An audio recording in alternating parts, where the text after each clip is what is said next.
रविवार दिनिकिया मयूरभंज गस्तरे आसी पहुंची राजस्व मंत्री सुरेश पुजारी।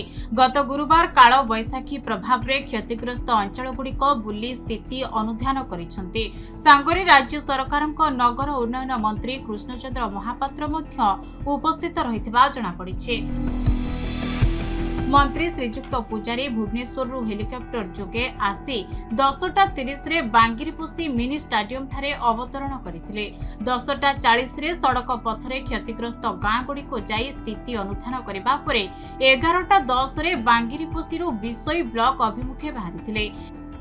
देखो जो दिन संध्या रे घटना हैला सेही दिन ही विधानसभा चली थिला, किंतु हमर क्षतिग्रस्त अंचल जो मैंने विधायक थे से आम स्पॉट को जावाई और लोकों सागर रही लोक समस्या शुणा पठेलु।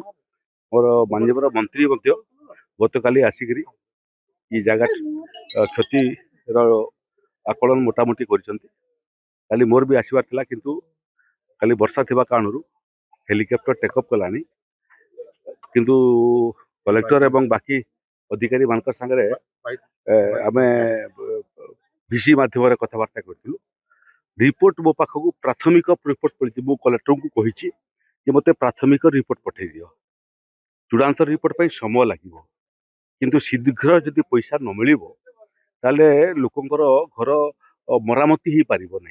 परीक्षा समय अच्छी, छुआ मैंने पाठ पढ़े पुणी परीक्षा देवे, तेणु काली संध्यारे कलेक्टर क्षयक्षतिर प्राथमिक रिपोर्ट मो हस्तगत होती। 11:45 रे विषय ब्लॉक पहुंची क्षतिग्रस्त गाँ गुड़ी को जाई स्थिति अनुध्यान करबा सह दिन गोटाई रे ब्लॉक परिसर प्रशासनिक अधिकारी मानक सह आलोचना परे 2टारे भुवनेश्वर अभिमुखे यात्रा करिसंते। तेबे घूर्णिझड़ प्रभावित अंचल रे बुली लोकंक सह आलोचना करबा सह दुख समय रे राज्य सरकार सांगरे रहिथिबा मंत्री कहिसंते। एहा सह विपर्यय परिचालन विभाग पक्षरु समस्त प्रकार सहाय्य करबाकू मंत्री प्रतिश्रुति दैछंते।